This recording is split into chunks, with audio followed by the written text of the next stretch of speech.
lot of utility, a lot of variety, and yeah, I mean, to sit here and think that when we started it that we'd be able to acquire him was we'd be lying to you. How surprising was to see that? I mean, I know there's a lot of projection of offensive guys, but what was it, 14 picks to see that many offensive guys in the room? Yeah, we've never ever seen that, and 6 quarterbacks, all the offensive linemen, every kid. We had a good feeling about the offensive linemen, and then the quarterbacks. We kind of mocked it out that way. Really, obviously, I mean, not obviously, we mocked it out that way. No, it was obvious. Yeah, we totally had that nailed. Yeah. But yeah, that was pretty rare. And then Latu went right before Byron, and it was just coming down there. And we had 4 opportunities, and we were ready, but he just kept coming. So we were super blessed, and we just stayed and picked. Mike, what stood out to you about Murphy when evaluating him? There's a lot. He just plays our style of football, really. I mean, and he's so talented. Versatility along the front. Plays such an aggressive player. Plays violently. Heavy hands for a guy like shorter stature, flexible. Pass rush flexibility, you name it. But yeah, just really excited to have him. And what does that position do for me? Hi, Greg Bell, the News Tribune, here at the Seahawks Virginia Mason Athletics Center after day 1 of the 2024 NFL Draft. Well, the Seahawks didn't trade down, as we all thought they would. They had 4 trade offers to John Schneider, the general manager, said.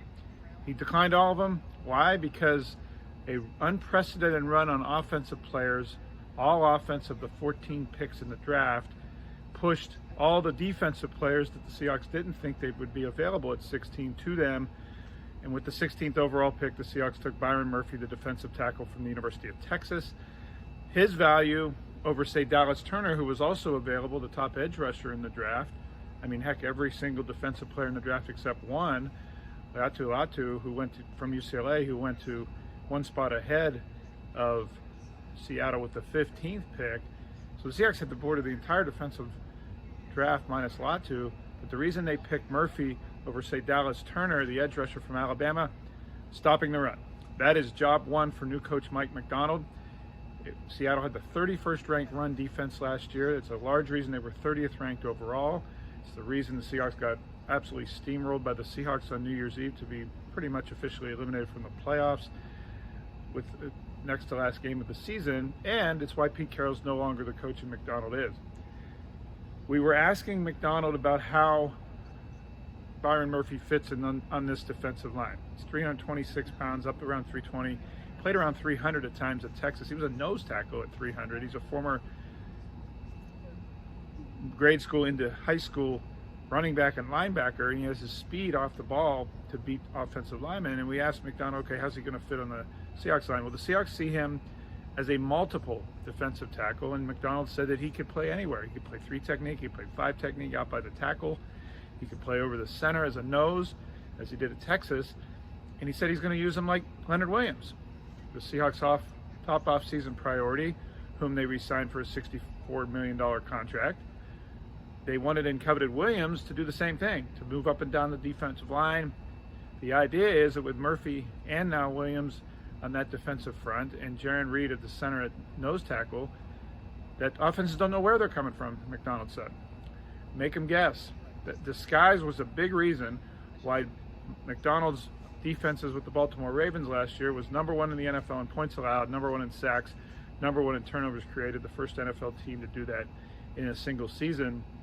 And that's already what he's indicating he wants to do with the Seahawks on the defensive line. It's why they didn't take Troy Fatana, who was also available to them, the tackle from the University of Washington, whom the Seahawks were really keenly interested in.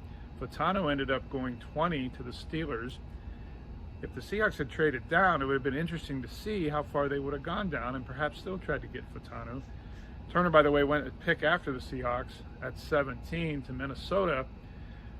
So the emphasis on run defense is why Byron Murphy was here. Murphy's from the Dallas area. He tonight had a draft party at the downtown Dallas Statler Hotel, a historic hotel downtown in Dallas in his hometown.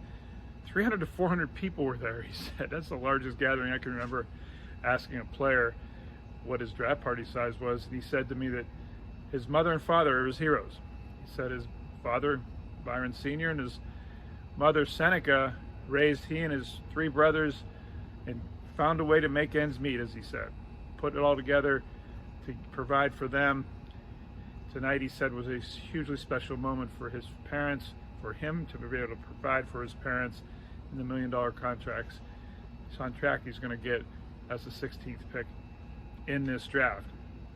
John Schneider said he had really good offers to trade, as I mentioned, and didn't use them. And that means right now he's sitting at 81 in the 3rd round. He's not going to pick from 16 to 81. He didn't appreciate us bringing that up to him when he talked at the end of the 1st round today. That doesn't mean the Seahawks will trade it. The next pick will necessarily be 81, and they'll be completely shut out of the 2nd round. There are opportunities to trade. It will probably take either a future draft pick or a player or both, current player on the Seahawks current roster and or a future draft pick in order to get into round 2, because the Seahawks don't have the draft capital in this one to get into round 2. They have a 3rd round pick at 81. They have 2 picks in the 4th, 2 in the 6th on Saturday, and 1 in the 7th. I wouldn't completely rule out a trade of the Seahawks to get them in the 2nd round on Friday, but they're probably going to have to take a guy off the roster to do it. All my coverage is at thenewstribune.com, on Twitter at GBellSeattle. Michael Penix going 8th overall to the Atlanta Falcons, part of 6 quarterbacks taken in the first 12 picks, also pushing Byron Murphy down to the Seahawks. Seahawks never had a chance to make a decision on whether they would have taken Penix with his offensive coordinator Ryan Grubb now on Seattle staff, because Atlanta made that choice for him. All my coverage again at thenewstribune.com, on Twitter at GBellSeattle. Thanks for watching. As they say, I'll be here all weekend.